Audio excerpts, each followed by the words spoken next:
Nosso livro, o capítulo 5, ele está ouvindo a minha voz. Esperei confiantemente pelo Senhor. Ele se inclinou para mim e me ouviu quando clamei por socorro. Salmos 40, verso. Você já caçou narcejas? Se já, provavelmente nunca vai esquecer.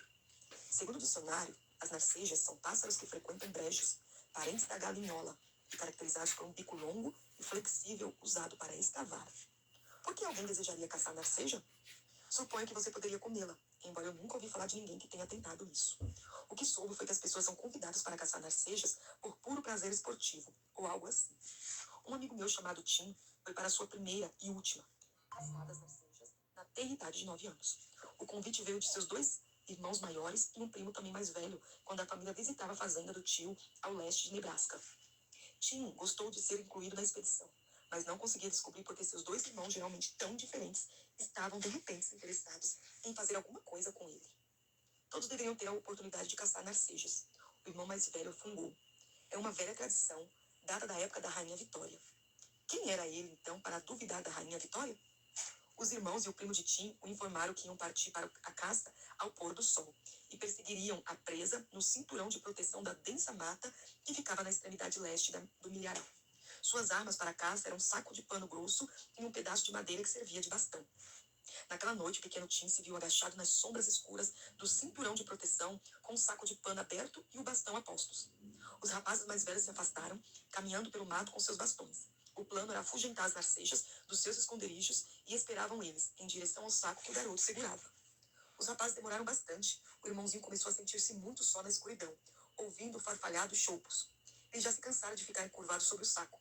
Pior ainda, estava sendo comido vivo por uma horda de mosquitos famintos do Nebraska. Mais tempo passou e o manto da noite desceu. O mocho piou à distância. Os mosquitos zumbiam em volta das orelhas de Tim e mordiam através do pano fino da sua camiseta. Ele se sentiu subitamente muito só. Sentiu um medo súbito. Subitamente pensou se Tim se esquecido dele. Rapazes! Não houve resposta ao seu chamado. Rapazes! Nenhuma resposta. Tim começou a chorar. Rapazes! Estou aqui, filho. A voz reconfortante do pai cortou repentinamente a noite. E seu pai saiu então dentre as árvores escuras, colocou um braço à sua volta e andou com ele pelo milharal em direção às luzes alegres da fazenda distante.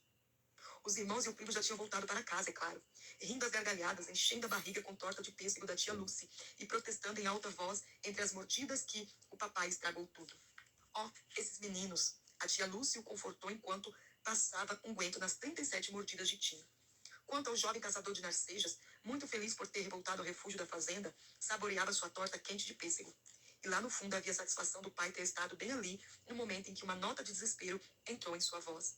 O pai de Tim havia descoberto de alguma forma a brincadeira e decidira antecipadamente que não permitiria que ela fosse longe demais. Esse é um ótimo retrato de um pai amoroso sintonizado. É também uma boa descrição de nosso Pai Celestial. Ele é um pai que ouve a sua voz. Você pode estar cantando no coral da Cruzada de Billy Graham com 10 mil participantes, mas ele está atento ao som da sua voz. Você pode ajoelhar-se e orar com uma multidão de intercessores, mas ele fica atento às suas petições. No Salmo 40, Davi se encontra em uma terrível situação. Não caçava narcejas, mas o problema era ainda pior. Caíra em um poço. Não em um poço qualquer, mas em um poço de perdição. Um poço horrível de lama movediça. Era um poço escuro, pegajoso, mal cheiroso, e Davi se afundara até o pescoço dele.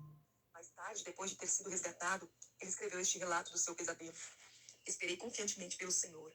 Ele se inclinou para mim e me ouviu quando clamei por socorro. Tirou-me de um poço de perdição, de um tremedal de lama, colocou-me os pés sobre a rocha e me firmou os passos. Ele me pôs nos lábios um novo cântico, um hino de louvor ao nosso Deus. Lá no fundo do buraco escuro no chão, o grito de Davi deve ter soado bem indistinto, bem fraco. Alguém que passasse perto do poço talvez nem sequer o ouvisse. Mas alguém ouviu. O pai de Davi ouviu e tomou providências. Davi escreve que o Senhor se inclinou para mim e me ouviu. Em outras palavras, Deus se inclinou antes de Davi abrir a boca. Ele estava se inclinando para ouvir antes de Davi ter arranjado coragem para gritar. Então logo Davi falou, o Senhor saiu da escuridão para oferecer sua mão forte. O termo hebraico para inclinar, natarra, retrata uma imagem terna. É a figura de uma criancinha tentando chamar a atenção do pai ocupado. A criança puxa a perna na calça do pai e o homem forte deixa tudo o que está fazendo. Dobra um joelho, olha o filho nos olhos e diz, o que foi, meu bem? Papai está escutando. Natarra implica em inclinar-se para ouvir, em atenção focalizada, em disposição para se virar e escutar cada palavra. O pai estava ouvindo antes de Davi ter caído do poço. Sua atenção estava voltada para Davi antes dele ter conseguido lançar seu pedido de ajuda. E quando Davi abriu a boca para orar, foi como se o Deus do universo pusesse tudo de lado, dobrasse-se o joelho e dissesse: estou ouvindo, Davi. Estou prestando atenção. Você sabia que o Senhor ouve a sua voz? Já pensou alguma vez que o poderoso Criador das galáxias, dos sistemas estelares e dos mundos que não se podem contar, se ajoelha, olha para os seus olhos e enfoca as suas necessidades? Pense nisso. Deus ouve, na verdade, seu mais débil grito. Ele ouve quando você está apenas pensando sobre pedir ajuda. Ele ouve quando você nem sabe o que deve dizer, mas só consegue gemer no espírito. Você talvez não ache que isso seja grande coisa. Todavia, quando o salmista refletiu sobre o assunto, ele ficou absolutamente admirado. Veja o que ele escreveu. Amo o Senhor, porque ele ouve a minha voz e as minhas súplicas. Porque inclinou para mim os seus ouvidos, invocá-lo-ei enquanto viver. Salmo 116, versos 1 e 2. O Senhor me ouviu. Meu pai e minha mãe talvez não me ouvissem. Meu marido ou esposa talvez não me ouvisse. Meu pai talvez não me ouça. Meu melhor amigo talvez não escute. Todas as pessoas do mundo poderiam estar muito ocupadas para ouvir meu grito de socorro, fraco como é. Mas Deus me ouve. Deus deixa de lado sua agenda intergaláctica e dobra o joelho para ouvir minhas palavras.